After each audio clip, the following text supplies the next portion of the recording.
सिंचिते जगदीश है।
विनम्र किसान का बेटा था वो दृढ़ता का भंडार।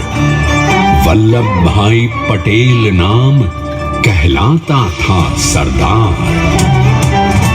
कृषक कार्मिक जनगण से था उसको प्यार अपार। अखिल देश ने उसे रहनुमा किया था स्वीकार। गांधी बापू का शिष्य, सत्य अहिंसा का अवतार, किंतु एक भारत करने को धर लेता हथियार। लौह पुरुष संबोधन था वो लोहे की दीवार। तेज पुंज तुम, शक्ति पीठ तुम, बल का सागर अपरंपार। ऋणी देश का नम्र नमन, तुम स्वीकारो सम्मान।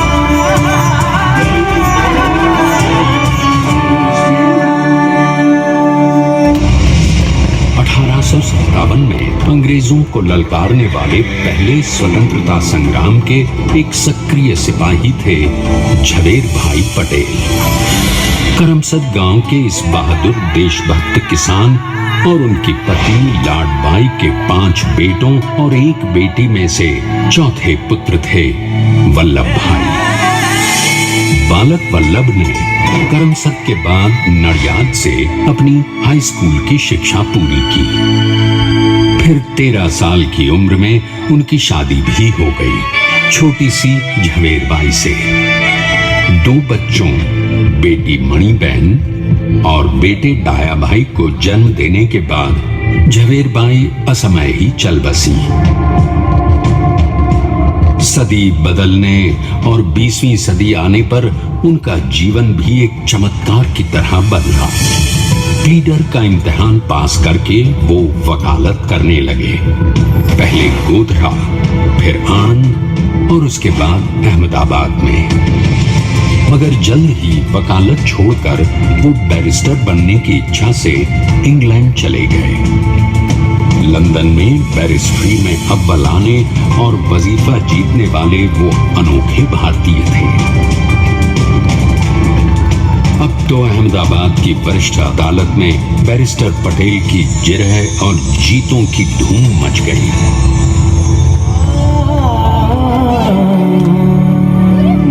तभी एक युग पुरुष ने वल्लभ भाई के जीवन की धारा ही बदल दी। दक्षिण अफ्रीका में सत्याग्रह के अहिंसक अस्त्र से गोरे शासकों को सबक सिखाकर भारत वापस आए बैरिस्टर मोहनदास करमचंद गांधी से मिलकर वल्लभ भाई ने अपने कुछ बरसों से सीखे विदेशी व्यवहार और संस्कार हमेशा के लिए त्याग दिए और अब वो अपने खेड़ा के किसानों को हक दिलाने के लिए बापू के साथ आंदोलन में कूद पड़े। अब उनके पैरों में जूते नहीं, गांवों की धूल थी। हृदय में भारत भूमि की शस्य श्यामला धरती। मन में थे गांधी और मस्तिष्क में एक नए स्वतंत्र भारत का सपना।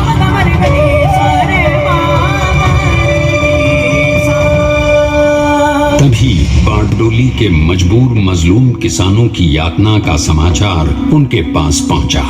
तुरंत वल्लभ भाई वहां पहुंचे और यूं शुरू हुआ भारत का सबसे बड़ा और सफल किसान आंदोलन बारडोली।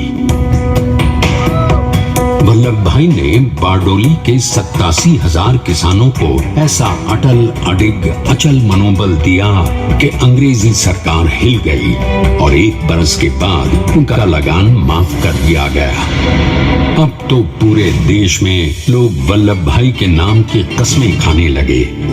स्वयं महात्मा गांधी ने कहा, अब वल्लभ भाई मेरे शिष्य या साथी नहीं, सारे देश के सरदार हैं और देश को मिल गया एक अनोखा असरदार सरदार।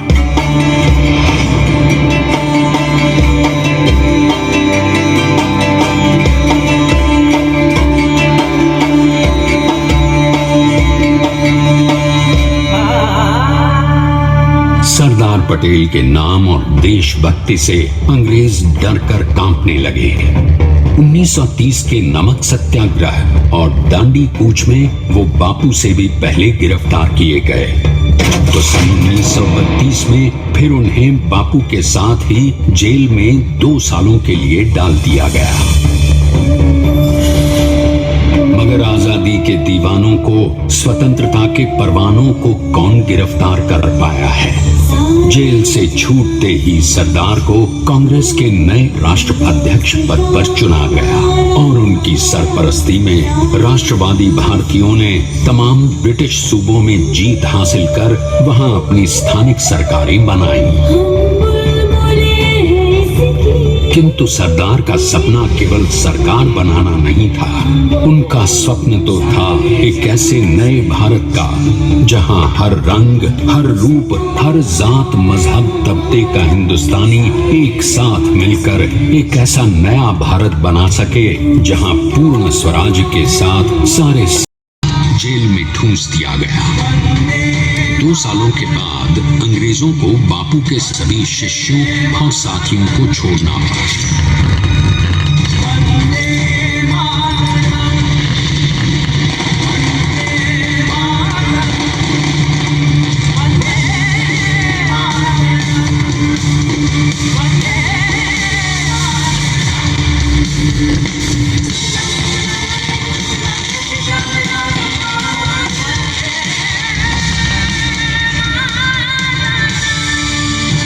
स्वतंत्रता के स्वप्न के सच होने के साथ अब सरदार पर कई एक नई जिम्मेदारियां थीं। आने वाली आजादी की तैयारी और एक नए भारत के लिए नए लोकतांत्रिक संविधान की संरचना। जैसा उनके साथी ने खुद कहा था, सरदार ने ही छेनी हथौड़ी लेकर एक नए भारत को उकेरा है।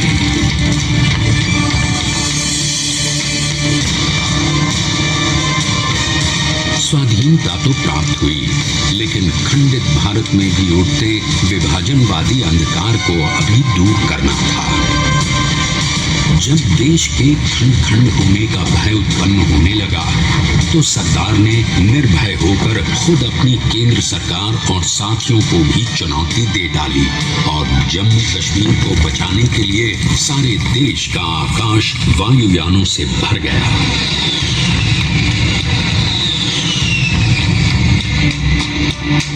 और फिर हैदराबाद और जूनागढ़ के भारत में विलयीकरण को पाकिस्तान से चुनौती मिली।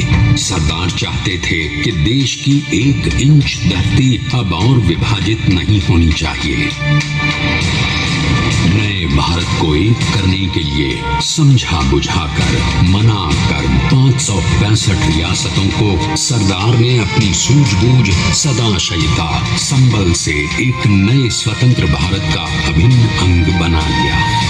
हमारे इतिहास में अखंड भारत के पुरुषार्थ का ये एक महानतम अध्याय है।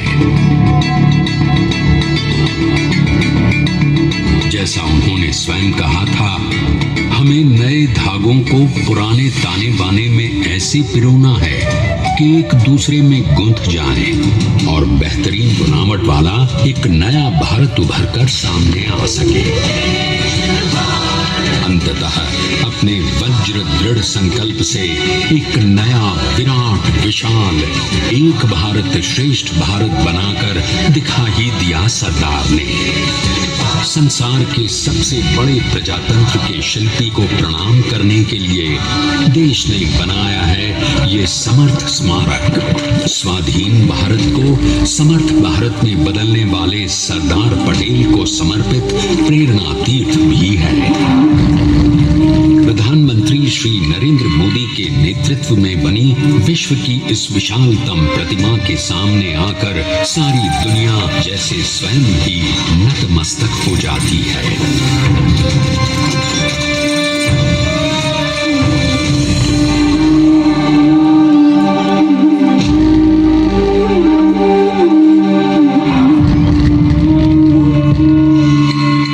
देश को बना गया वो अमिट अटल, हरा सका उसे न कोई शत्रुदल। चट्टान के समान सा पुरुष प्रबल, पटेल तो स्वदेश का सम्मान है, पटेल तो स्वदेश का सम्मान है, पटेल तो स्वदेश का सम्मान है, पटेल तो स्वदेश का सम्मान है।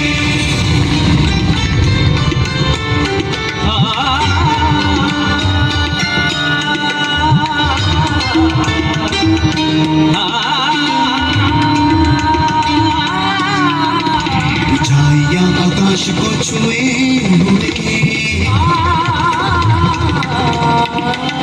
गहराइयां समुद्र की लिए हुए, कदम अडिग जमीन पर जमे हुए, पटेल अपनी आन बान शान है, पटेल अपनी आन बान शान है, पटेल तो स्वदेश का सम्मान है, पटेल स्वदेश का स्वदेश का सम्मान है।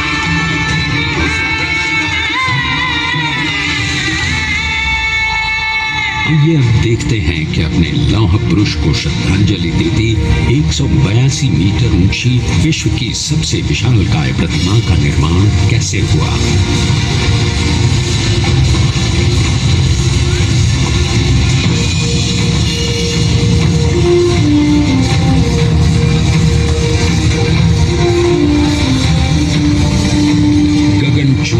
इस अद्वितीय अभूतपूर्व प्रतिमा को बनाने के लिए सबसे पहले नदी पर 4500 क्यूबिक मीटर का राफ्ट बना और फिर सीधा 600 फीट का कंक्रीट का कोर बनाया गया।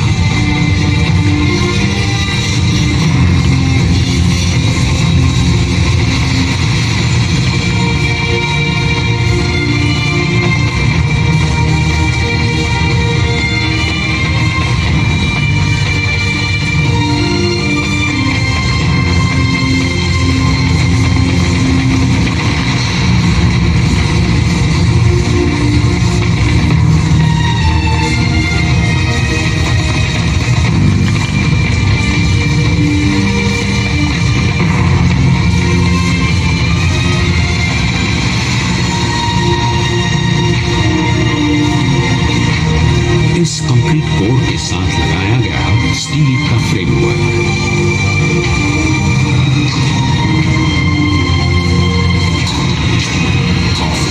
इस फ्रेमिंग पर 6500 प्रोडक्शंस के